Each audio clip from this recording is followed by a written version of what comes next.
untuk mewawancarai Ibu mengenai hubungan industrial yang bertemakan disnaker. Jika boleh berkenalan, siapa nama Ibu? Nama saya Sri Marsudiharti, SHM.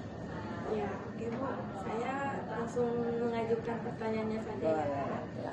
Satu, bagaimana cara disnaker dalam membangun dan menjaga hubungan yang baik dengan pengurus, karyawan, manajemen, perusahaan, masyarakat, pemerintah, serta media?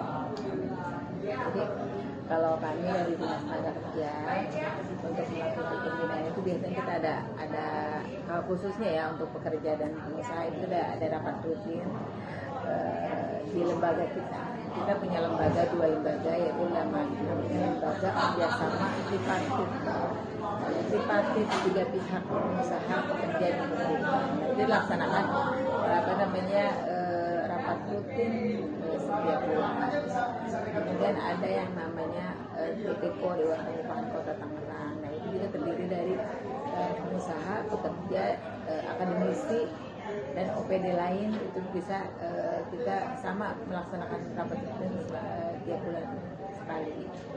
Dan khususnya untuk kalau DPKO sendiri untuknya khusus di bulan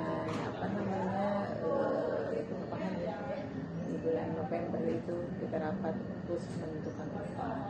Kemudian kalau LKS sendiri ini di bulan ini nih April kita sudah membentuk panitia perayaan Hari Buruh. Nah kita sudah melaksanakan pembentukan panitia May Day, kemudian juga melaksanakan kegiatan yang pertama kegiatan lomba kemarin kita laksanakan. Makanya kalau kemarin minta waktunya nggak bisa penuh. Kemarin pagi itu ada namanya lomba cerdas cermat. Lomba cerdas cermat kemarin diikuti ada 11 sudah pekerja Kota Tangerang. Kemudian ada jurinya itu dari pengawas tenaga kerjaan, dari akademisi, dari pengawas tenaga kerjaan, akademisi sama pakar. Kemudian lomba orasi sendiri ada dari akademisi, terus kemudian dari KPI, kemudian dari media.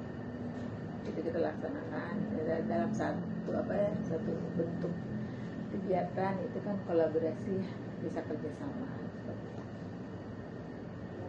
Ada lagi? Ini sementara itu. Boleh selanjutnya bertanya, Bu? Boleh langsung. Untuk konflik hubungan industrial seperti apa saja yang paling sering terjadi atau pernah ditangani oleh pihak Dinasker? Jadi kalau kita lihat dasar dari penanganan permasalahan perselisihan hubungan industrial, ini kan perselisihan hubungan industrial itu ada diatur di Undang-Undang 2/2004 tentang perselisihan PHI, penyelesaian perselisihan hubungan industrial 2/2004. Nanti teman-teman bisa browsing ya. Ada 4 perselisihan, ada 4 jenis perselisihan. Pertama perselisihan PHK, perselisihan hak, perselisihan kepentingan, kemudian perselisihan antara serikat kerja. Ada 4. Nah, dari 4 itu yang paling sering itu perselisihan PHK dan perselisihan hak. Itu biasanya haknya itu belum terpenuhi. Nah, dengan keluarnya Undang-Undang Cipta Kerja itu kan dulu 13/2003 tenaga kerjaan. Kemudian berapa kali diubah, 11/2020, terus 2/2022, kemudian terakhir 6/2023. Nah itu ada diatur mengenai hak bagi karyawan dengan status PKWT, perjanjian kerja waktu tertentu, di mana mereka di akhir kontrak mempunyai hak untuk diberikan uang kompensasi. Nah ini setelah ada diatur tentang uang kompensasi ini, banyak pengaduan yang ternyata terakhir di akhir kontrak dia udah lama berhenti bekerja, ada yang ngasih tahu kamu kan ada haknya gitu kan kompensasi. Akhirnya datanglah ke dinas membuat permohonan penyelesaian perselisihan. Jadi banyaknya ya di situ uang kompensasi dan kasus-kasus PHK. Baik, Bu. Selanjutnya Bu, dalam proses penyelesaian konflik tersebut, apakah biasanya diperlukan anggaran khusus? Kalau di dinas mah anggarannya udah dibajak jadi ya. Kalau kaitan dengan misalnya surat menyurat, kita di APBD. Tapi kalau untuk penanganan kasus pakai biaya enggak.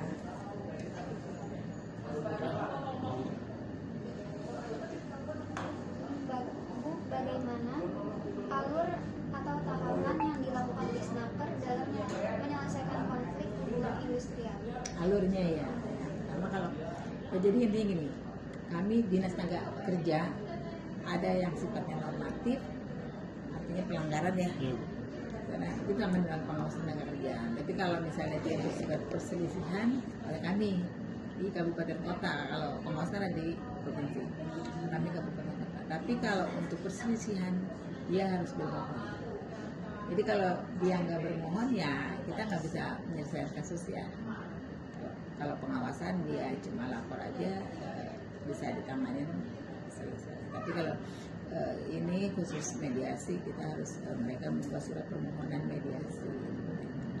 Nah prosesnya jadi ketika mereka mengadu nih kita panggil dulu, panggilannya sifatnya klarifikasi.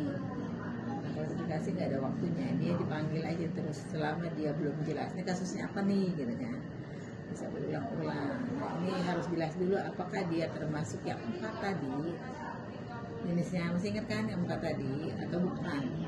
Kalau di luar itu kita nggak bisa menangani. Nah, ditanya lagi nanti mengadu, biasanya kita manggilnya 2 kan, orang yang mengadu dengan perusahaan, atau kalau misalnya perusahaan yang mengadu dengan pekerjanya, kita panggil namanya panggilan klarifikasi. Kita tanya sudah dilakukan bipartit belum. Nah, bipartit itu kalau belum dilaksanakan itu kita minta mereka lakukan pertemuan bipartit. Artinya bipartit itu 2 pihak, mereka menyelesaikan permasalahannya apa nih, misalnya kamu di PHK ya gitu ya. Ternyata pekerja nggak menerima gitu kan, nggak menerima sampai ketemu titik dia sepakat gitu. Kalau dia belum sampai misalnya 2 kali baru bisa kesini, sebetulnya seperti itu di mekanismenya. Tapi kalau sudah dipanggil mereka diarahkan bipartit. Kalau dia di dalam panggilan klarifikasi ternyata di bipartit itu mereka sudah sepakat, itu dibuat kesepakatan bersama, artinya selesai. Kalau sudah PB namanya PB ya, persetujuan bersama sudah selesai, ya sudah selesai, ditindaklanjuti dengan pendaftarannya di PHI di tingkat klarifikasi kalau sudah selesai ya.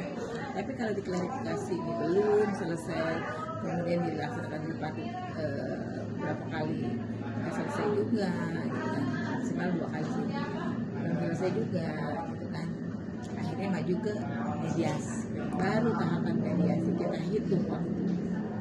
Mediasi itu kita hitung waktu 30 hari. Jadi dari sejak panggilan mediasi itu mereka dipanggil untuk mediasi, didengar keterangan 2 pihak, dari pekerja dan dari perusahaan. Tapi kalau misalnya mereka ada salah satu pihak yang pernah datang, misalnya pengadunya pekerja, jadi misalnya nggak datang nih, beberapa panggilan nggak datang, jadi yang kita gunakan nanti di anjurannya keterangan dari pekerja. Jadi bagusnya sih datang dua-duanya. Jadi kalau setelah selesai di mediasi, mungkin di mediasi itu bisa juga ketemu kesepakatan, itu dibuat PB lagi kayak tadi. Setelah PB nanti dicatatkan di PHI misalnya. Tapi kalau enggak, nanti mediator, kita nama pegawainya namanya mediator, pegawai fungsional teknis mediator. Nah ini membuat anjuran namanya. Anjuran, nanti diisi anjuran itu ada keterangan pekerja, keterangan pengusaha, kemudian pendapat mediator, kemudian baru anjurannya apa. Nah, kalau di anjuran turun ternyata para pihak ada yang tidak menerima, jadi salah satu pihak bisa mengajukan ke PHI, pengadilan penyelesaian hubungan industrial di Serang. PHI itu di Indonesia adanya di provinsi. Tapi ada satu daerah yang dia mempunyai PHI sendiri, pengadilan sendiri ya. Itu di Gresik, satu-satunya yang punya. Selain itu adanya di provinsi. Nah, maju ke PHI. Kalau di PHI nanti keluar putusan salah satu pihak enggak ada yang nggak menerima, naik lagi ke mahkamah. Prosesnya seperti itu, terakhir di mahkamah. Proses seperti itu. Kira berapa lama waktu yang umumnya dibutuhkan untuk menyelesaikan satu kasus konflik hubungan industrial? Ini kayak tadi saya terangin ya, kalau yang panggilan dari dia ngadu nih kan dipanggil mediasi, klarifikasi dulu ya. Iya. Klarifikasi belum dihitung waktu bisa berapa kali. Kalau emang belum jelas kasusnya seperti apa, terus kan kita harus punya bukti-bukti itu. Enggak sih dia bekerja di PT itu gitu ya, buktinya apa, ada nggak slip upah, ada nggak perjanjian kerjanya, nah itu dibuktikan gitu. Tapi kalau udah udah jelas, oh ya ini prosedur hubungan industrial, itu bisa ditindaklanjuti. Cuma memang kalau memang belum belum dipaten, kita akan untuk dipaten itu waktunya belum masuk ya. Iya. Nah kalau dipanggil udah masuk ke mediasi itu 30 hari waktunya. Kalau di paten itu 30 hari lah, dia 30 hari, terus di mediasinya 30 hari, kemudian di pengadilan hubungan industrial itu 50 hari, di mahkamah agung 40 hari, jadi jumlahnya 140 hari. Baik Ibu. Ya, ada lagi? Ini ada lagi Bu pertanyaan yang ke-6. Apa dia? Terus begini, apakah ada perusahaan-perusahaan tertentu yang cukup sering melibatkan Disnaker dalam proses penyelesaian konfliknya? Jika ada, boleh disebutkan Bu, misalnya contohnya permasalahan apa yang Iya, ada yang sering banget itu, yaitu uang kompensasi. Jadi perusahaan itu ternyata tidak menerapkan uang kompensasi untuk perusahaannya, saya nggak bisa nyebutin ya. Itu dia ulang-ulang tuh karena dia nggak memberikan uang kompensasi. Itu kan jadi bahan ya. Kalau ketika perusahaan ternyata tidak memberikan tenaga kerjanya banyak tapi tidak memberikan kompensasi, akhirnya dari mulut ke mulut akhirnya tahu juga dia bahwa ada kewajiban uang kompensasi. Padahal kan secara umum orang ketika undang-undang diucapkan nggak tahu gitu kan. itu biasanya jalan tengahnya dari untuk perusahaan itu seperti apa ya Bu, dari Disnakernya? Kalau Disnaker sesuai regulasi, nggak bisa tawar-tawar kalau regulasi. Tetap sesuai ya, perusahaan wajib memberikan uang kompensasi. Ya kalau dia, saya mau punya segini, itu kan antara mereka dan pekerja ya. Tapi yang terang secara regulasi sesuai. Misalnya dia 1 tahun 1 bulan upah. Kalau dia 3 bulan ya 3/12 kali upah. Upah itu terdiri dari gaji pokok dan tunjangan beserta target. Kalau dia tidak ada target, nggak masuk ke dalam. Nah, ada lagi? Banyak kalau mau ditanya. Terima kasih Bu untuk pertanyaannya dan jawaban yang telah diberikan kepada kami. Maaf telah mengganggu waktunya. Kami ucapkan terima kasih banyak Bu.